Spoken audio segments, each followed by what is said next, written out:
चलिए, तो मैं आपको आज क्या करती हूँ, मैं चैप्टर 1 का रिवीजन कराते हैं। ठीक है, चैप्टर 1 का रिवीजन कराते हैं आपको।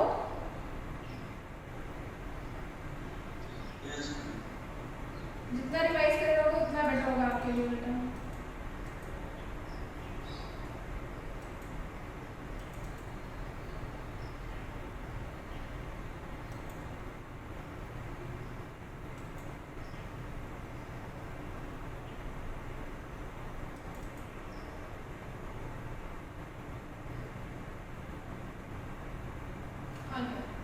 ठीक है, मैं आपको इंपॉर्टेंट क्वेश्चंस बता रही थी कि कहाँ से क्वेश्चंस बन सकते हैं।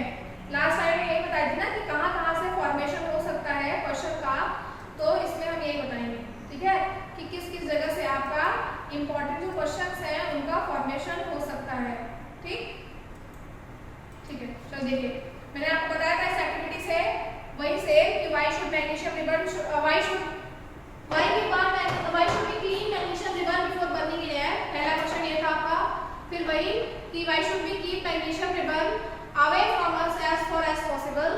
तीसरा था व्हाट डू यू ऑब्जर्व, तो मैंने तीनों बताया था आपको। ऑब्जर्वेशन में आपको क्या करना है कि मैं अगर ऐसा आता है तो ऑब्जर्वेशन में क्या लिखना है, we have observe that the magnesium ribbon burn with a dazzling flame and it releases a white powder that is called the ash।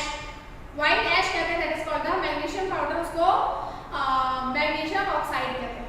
ठीक है, फिर मैंने आपको एक्टिविटी 1.2 बताई थी और इसमें मैंने आपको बताया था कि lead nitrate solution test tube में इसका जो रिएक्शन है वो मैं यहाँ पे लिख देती हूँ, लेड नाइट्रेट। ठीक है,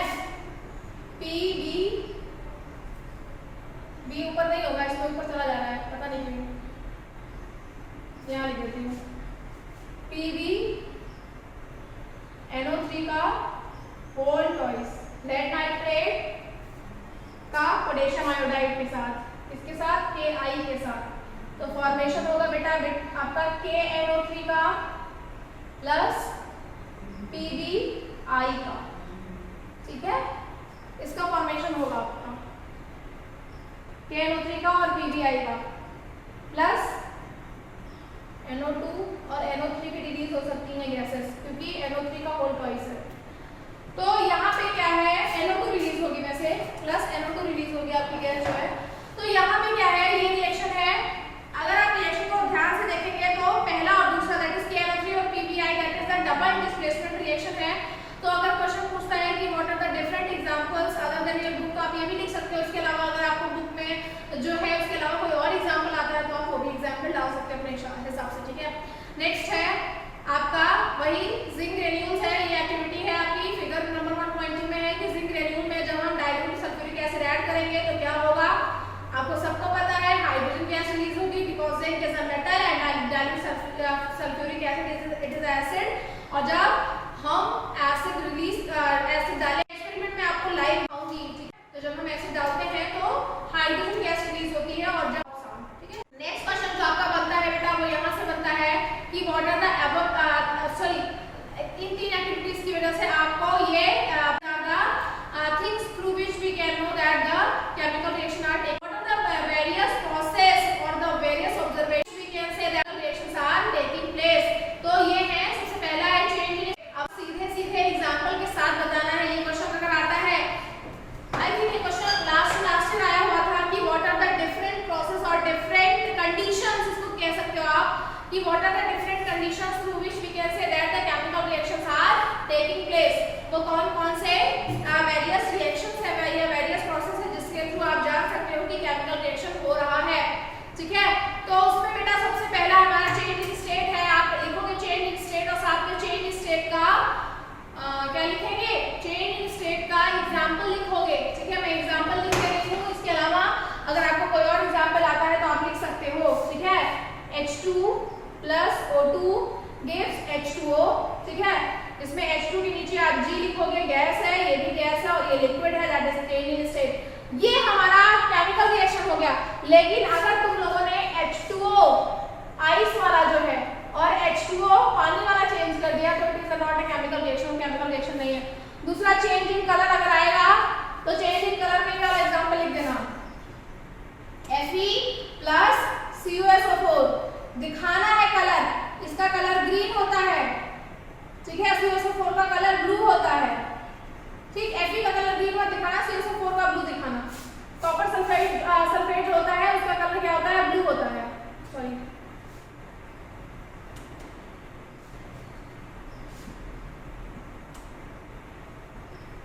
कॉपर सल्फेट जो होता है बेटा उसका कलर क्या होता है, उसका कलर हमारा ब्लू होता है, ठीक है।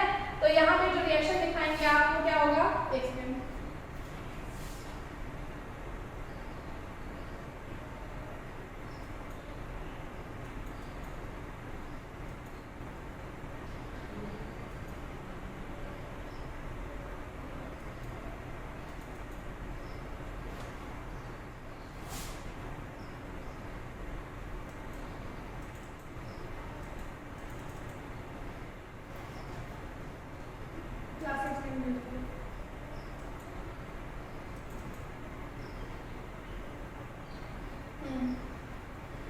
यहाँ पे देखिए, यहाँ पे चेंज इन स्टेट है, इसके बाद आपका क्या है, चेंज इन स्टेट के बाद है आपका,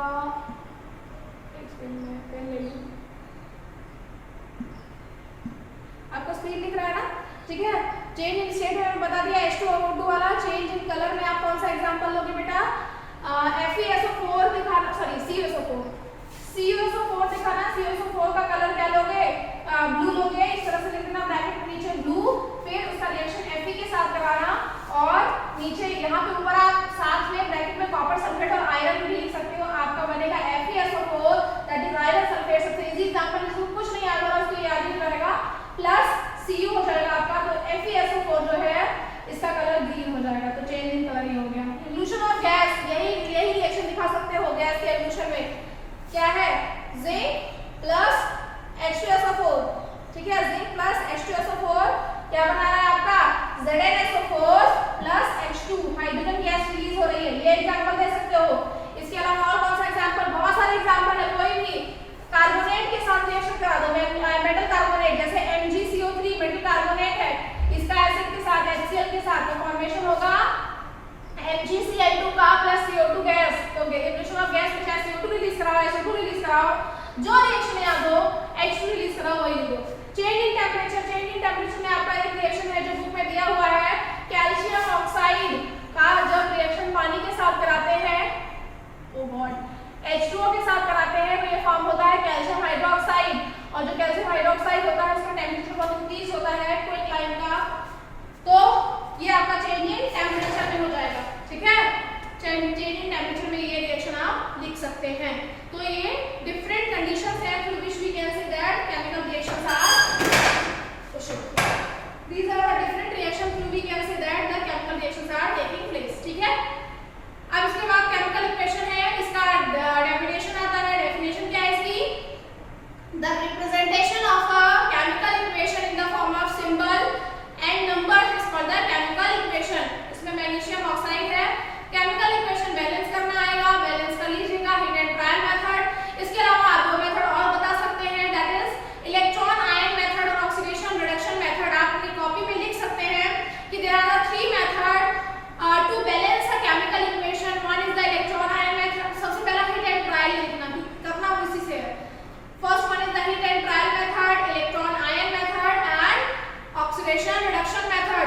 तो सबसे पहला क्या है, hit and trial method. Hit and trial method से आप रिएक्शन को बैलेंस करेंगे। कोई भी एग्जांपल अगर बुक में उसमें क्वेश्चन में पूछा है what do mean by the balance chemical equation, तो इक्वेशन लिख के दिखाना बैलेंस है। कोई भी इक्वेशन H2O2 वाला दिखा देना लिख के, H2 + O2 gives H2O, तो 2H2 और 2H2 इसको बैलेंस करके दिखा देना। अगर एक नंबर में आएगा तो बैलेंस करके मत दिखाना पूरा का पूरा, एक साथ पूरा रिएक्शन बैलेंस फॉर्म में ही लिख देना है। अगर 3 नंबर में आता है तो डेफिनेशन के साथ साथ उसकी 3 कौन से इक्वेशन कैसे बैलेंस होते हैं और उसके साथ साथ आपको बैलेंस का वे भी दिखाना है कि हम इनको बैलेंस कैसे कर सकते हैं, ठीक है। ये वाला एग्जाम में कई बार पूछा गया है Fe वाला, तो Fe वाला रख लेना, ये एग्जाम में आता है ये वाला आपका, ठीक है। फिर इसके बाद है आपका बेटा टाइप्स ऑफ केमिकल रिएक्शन में कॉम्बिनेशन है। दो रिएक्शंस में जब दो रिएक्टेंट मिलकर एक सिंगल प्रोडक्ट बनाते हैं तो कॉम्बिनेशन होता है। इसका डेफिनेशन आता नहीं है जनरली। तो इसमें ये वाला आपका आता है, पूछा जाता है solution of slaked lime produce by the heat of under white washing walls.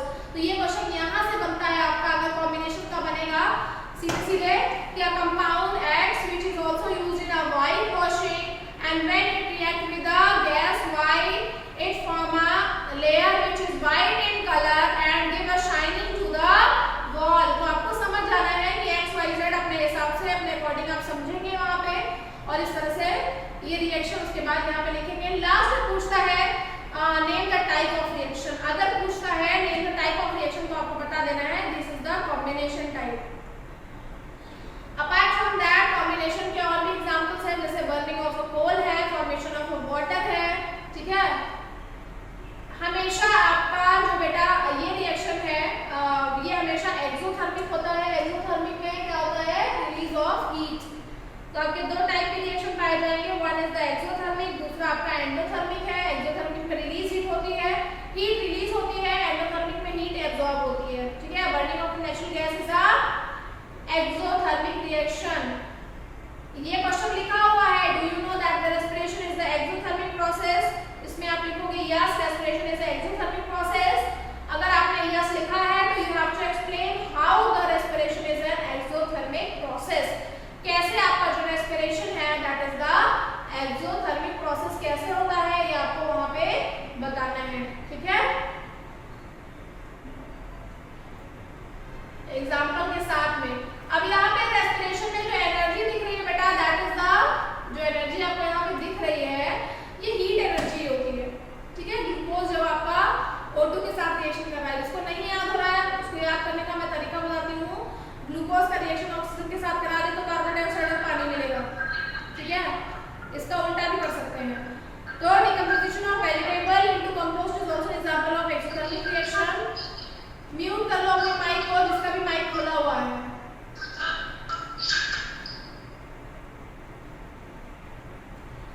Next heading, अच्छा इस चैप्टर में किसी को कोई दिक्कत है कि नहीं, बताओ पहले मुझे।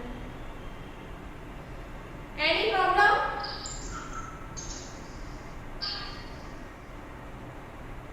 चलो अच्छी बात है, नहीं है तो आगे फिर से रिवाइज कर देती हूँ।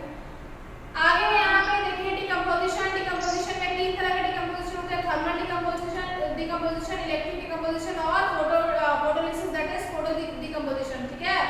इलेक्ट्रोलिसिस, फोटोलिसिस और थर्मोलिसिस तीन टाइप के होते हैं डिकम्पोजिशन आपके। थर्मोलिसिस में क्या होता है, ड्यू टू द टेम्परेचर अगर ब्रेक होगा दो पार्ट में तो that is called the thermolysis. अगर इलेक्ट्रिसिटी की वजह से होता है तो इलेक्ट्रोलिसिस, और अगर लाइट की वजह से होता है तो दैट इज द फोटोलिसिस। इसमें आपका जो पहला रिएक्शन है that is FeSO4 + FeO3 + SO2 और SO3।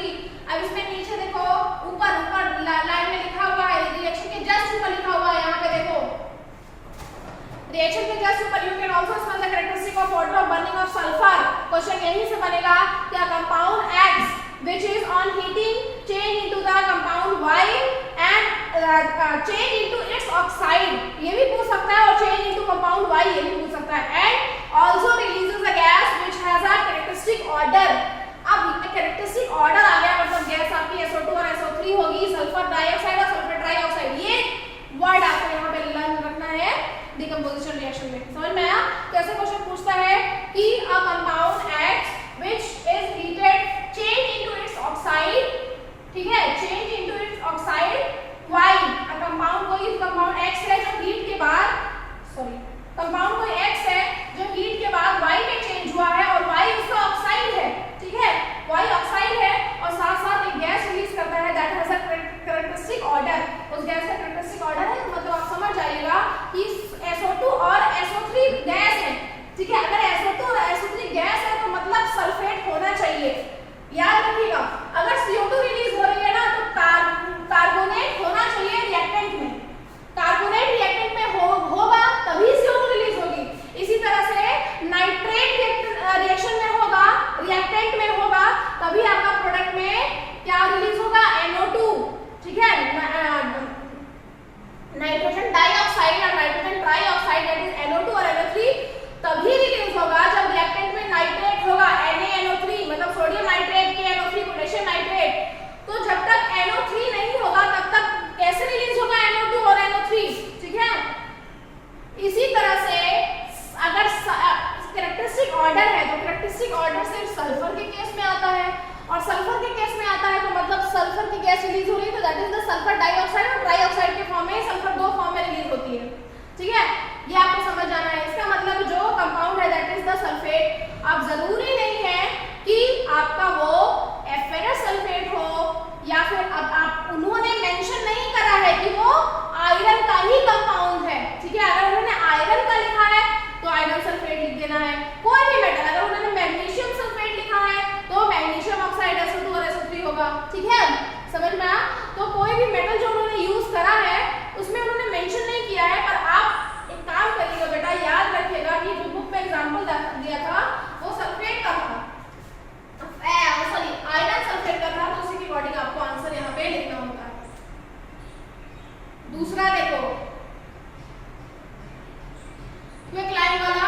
रिएक्शन है, that is the thermal decomposition, और इसी रिएक्शन को एंडोथर्मिक रिएक्शन भी कहते हैं। This is the endothermic reaction.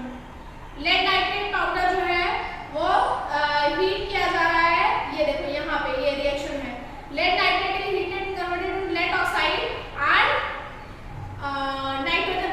अब देखो जैसे वहां पे सल्फाइड था, सॉरी कौन सी गैस रिलीज होती थी, सल्फर गैस, वैसे यहाँ पे नाइट्रोजन गैस रिलीज होगी, ठीक है। जैसे वहां पे सल्फर गैस रिलीज हो रही थी बेटा, वैसे ही यहाँ पे नाइट्रोजन गैस रिलीज होगी, और नाइट्रोजन गैस का क्या है, ब्राउन फ्यूम्स। ये सब वर्ड से जो याद रहना चाहिए सबको, नाइट्रोजन गैस में क्या इंपॉर्टेंट है, that is brown fumes important है आपका। कि अगर कोई भी कंपाउंड, जैसे इसमें देखो, एक सेकंड इसको फैलाइएगा, हाँ देखिए, जैसे कोई भी कंपाउंड है, जैसे लेड नाइट्रेट है, इसको हीट किया गया, कोई भी कंपाउंड X उन्होंने लिया, जब X हीट किया जा रहा है तो फॉर्म कर रहा है ऑक्साइड, और जो ऑक्साइड है उसको कंपाउंड Y बता दिया, and also releases gas that is called the Z, and Z की प्रॉपर्टी आपको बताई गई है कि जो Z है उसमें वो ब्राउन फ्यूम्स के फॉर्म में निकलता है, मतलब ब्राउन कलर की फ्यूम्स होती हैं। ये प्रॉपर्टी आपको बता दी गई है, तो मतलब Z आपका कोई भी नाइट्रोजन की गैस होगी तो नाइट्रोजन डाइऑक्साइड होगा या फिर नाइट्रोजन ट्राइऑक्साइड होगा। इट मींस यहाँ पे जो कंपाउंड था वो NO3 होगा, ठीक है, और किसी का ऑक्साइड बना होगा, मतलब XNO3 और XO बना होगा। X हमारा कोई भी मेटल जो हम यहाँ पे लेंगे, ठीक है।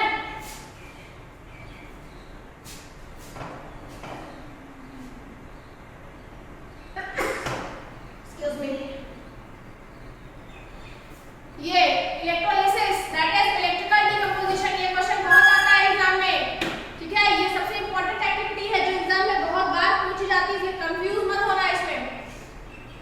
एक्टिविटी 1.7 में आप ये जो देख रहे हो बेटा, ये दिख रहा है ना, इसमें क्या किया गया आपको बता देती हूँ। एनोड लिया गया, कैथोड लिया गया, ठीक है। एनोड और कैथोड को जोड़ दिया गया है एक बैटरी से, ठीक है, बैटरी से ऐड कर दिया गया है, और एनोड और कैथोड को टेस्ट ट्यूब से ऐड किया गया है, ठीक। उसमें पानी डाला गया है, जब पानी डालेंगे तो water will break into H2 and O2। Water आपका H2 और O2 में ब्रेक होता है, ठीक है।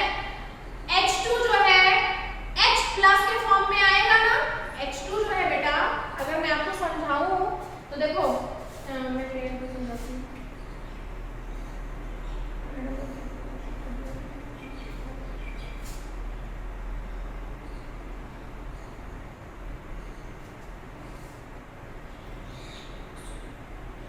देखिए यहाँ पे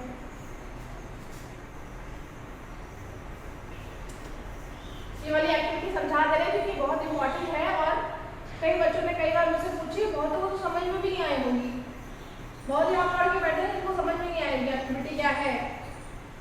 जिसको नहीं समझ में आई देखो, ठीक है।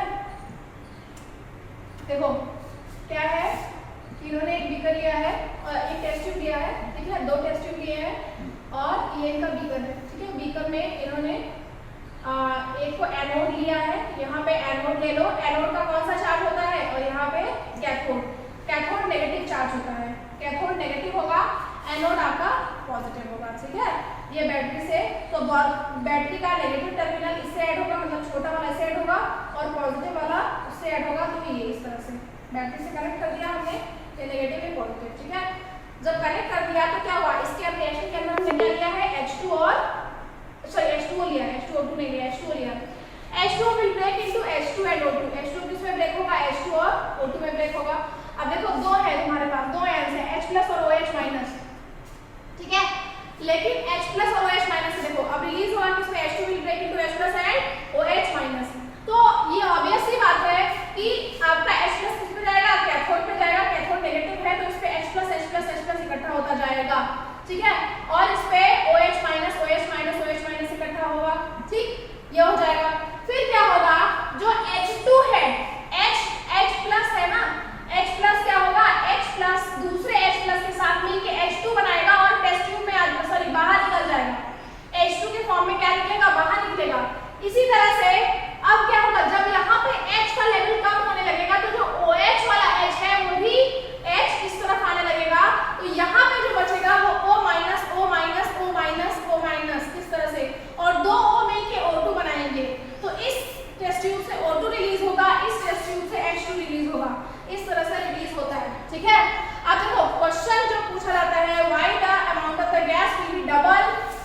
इन the first test tube then the second test tube. अगर हमने इसको फर्स्ट और इसको सेकंड माना है, इसको फर्स्ट और इसको सेकंड, तो क्या होगा, क्वेश्चन क्या पूछा जाता है कि जो फर्स्ट टेस्ट ट्यूब में अमाउंट ऑफ गैस डबल कैसे होगी, जबकि सेकंड टेस्ट ट्यूब में ऐसा नहीं है। तो इस केस में क्या होगा, अगर आप बैलेंस केमिकल इक्वेशन लिखते हैं थर्मल डिकम्पोजिशन का, H2 plus O2 gives 2H2O, ठीक है।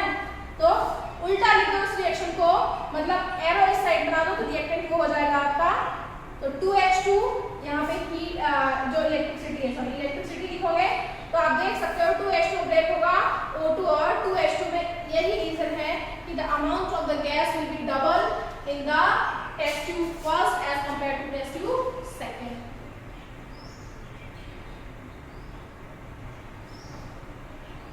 ठीक है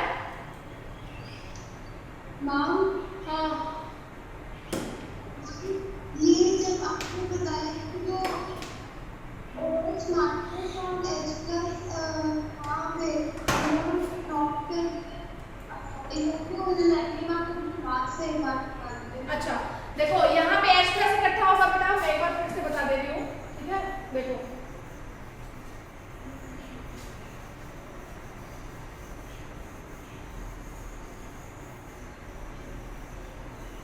देखिए यहाँ पे देखो दो टेस्ट ट्यूब है, एक टेस्ट ट्यूब यहाँ लिया हमने, एक ये लिया, ठीक है। ये बड़ा सा बीकर है, ठीक।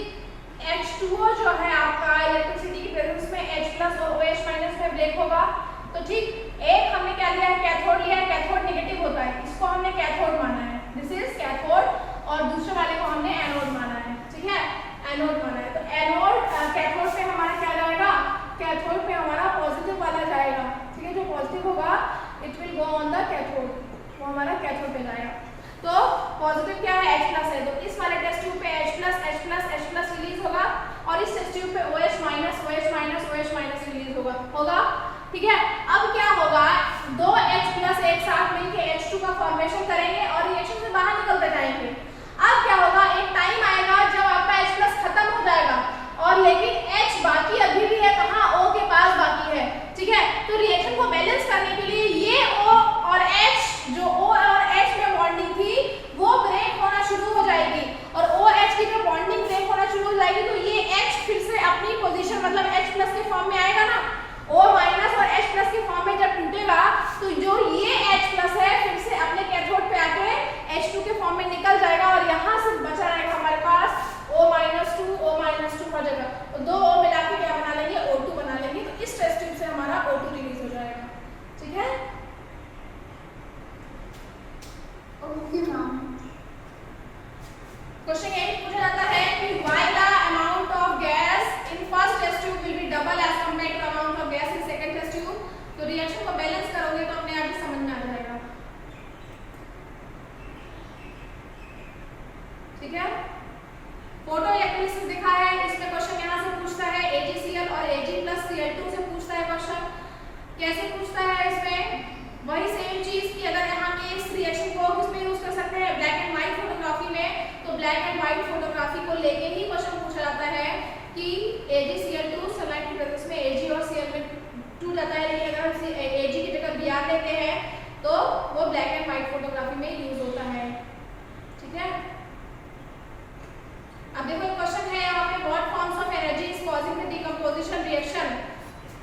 ऐसा भी हो सकता है बेटा आपको यही क्वेश्चन उठा के ही बोर्ड में दे दे, what forms of energy causing this decomposition reaction, और what forms of energy which are causing the decomposition reaction. तो इस केस में आपको तीनों लिखना है, तीनों फॉर्म की energy, that is electrical energy, light energy and heat energy, ठीक है। तीनों एनर्जी लिखनी है, ठीक। तो there are the three forms of energy which cause the decomposition reaction, that is heat energy, light energy and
यही आपका है कि इसमें एक्सचेंज ऑफ आयन, दोनों में डिस्प्लेसमेंट में ये डिस्प्लेसमेंट और डबल डिस्प्लेसमेंट में यही होता है कि डबल डिस्प्लेसमेंट में बहुत सारे बच्चे लिखते हैं कि डिस्प्लेसमेंट ऑफ टू आयंस, ऐसा कुछ नहीं होता है, इसमें एक्सचेंज ऑफ आयंस होता है इन द डबल डिस्प्लेसमेंट। और डिस्प्लेसमेंट में आपका क्या होता है बेटा, डिस्प्लेसमेंट रिएक्शन में आपका डिस्प्लेस होता है हाईली रिएक्टिव मेटल अपने से लो रिएक्टिव मेटल को उसकी पोजीशन से डिस्प्लेस करता है, ठीक है। अब आपका है Na2SO4 प्लस BaCl2। इसके अलावा अगर कोई एग्जांपल पूछता है तो वही ये देखो यहाँ पे लिखा है लेड नाइट्रेट और पोटेशियम आयोडाइड वाला solution, where you have the solution of lead nitrate, recall the activity 1.2, ठीक है, जो मैंने आपको बताई थी। The colour of precipitate form, अब प्रेसिपिटेट का कलर यहाँ पे क्या बनता है ये भी मैं आपको बता दूं। कहाँ गया क्वेश्चन, कहाँ गया, गायब हो गया। कलर जो है मैं बता देती हूँ बेटा, पहले जो सॉल्यूशन का कलर होता है दैट इज येलोइश कलर, ठीक है। लेड नाइट्रेट वाला जो सॉल्यूशन था ये है ना, अच्छा लेड नाइट्रेट वाला ये है, ये लेड नाइट्रेट वाला जो सॉल्यूशन था दैट इज PbNO3 का होल ट्वाइस Ki के साथ रिएक्शन करता है, ठीक है। PbNO3 का होल ट्वाइस जब Pb है Ki के साथ रिएक्शन करता है तो बनाता है KNO3, रिएक्शन के बाद बनाएगा KNO3 प्लस PbI, ठीक है। तो PbI लिख लेना है, लिख लेना। इसका कलर येलो होता है, ठीक, और इसका कलर व्हाइट होता है, ठीक है। लेड आयोडाइड का कलर व्हाइट होता है, नाइट्रेट का नहीं, नाइट्रेट भूल जाता है। PbNO3 का कलर येलो होता है और लेड आयोडाइड का कलर व्हाइट होता है, तो येलो से व्हाइट में कन्वर्ट होगा वो। प्रेसिपिटेट का कलर, अगर कलर इसमें पूछा गया है तो एग्जाम में कलर पूछ सकता है, ठीक है।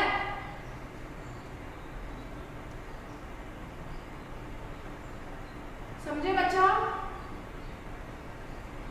सभी को समझ में आ गया? ऑक्सीडेशन एंड रिडक्शन सबको पता है क्या है। Adding of oxygen, removal of oxygen is called adding of oxygen and removal of hydrogen is called the oxidation. इसका जस्ट उल्टा रिडक्शन है, रिडॉक्स में दोनों एक साथ होते हैं। कोरिजन डेंसिटी पता है, कोरिजन में क्या होता है, eating of the metal by their own oxide is called the corrosion. Corrosion आपने चैप्टर 3 में पढ़ रखा है, rusting of iron example. Density क्या है, action of oxygen on the food materials and they spoil the food stuffs, that is the changes oxidation of food takes place, that is called the rancidity। rancidity में oxidation of food होता है, ठीक है। ये question कर लीजिएगा सारे के साथ। एक बात याद रखना बेटा, एनसीईआरटी का कोई भी क्वेश्चन छूटना नहीं चाहिए, चाहे वो बुक में दिया हो, अंदर दिया हो, चैप्टर के अंदर दिया हो, इंडेक्स हो या फिर एक्सरसाइज क्वेश्चन हो, ठीक है। एनसीईआरटी का एक भी मत छोड़ना। जिसको पास होने की उम्मीद नहीं है वो पास हो जाएगा, जो बच्चा पास होने की उम्मीद नहीं करता है, बहुत सारे बच्चे हैं क्लास में जो मुझे नहीं लगता पास हो पाएंगे, उनके लिए है एक एडवाइस, सिर्फ और सिर्फ एनसीईआरटी का इंडेक्स क्वेश्चन और एनसीईआरटी की मेन एक्सरसाइज पढ़ लेंगे, ठीक है। एनसीईआरटी का मेन और एक्सरसाइज रट लो।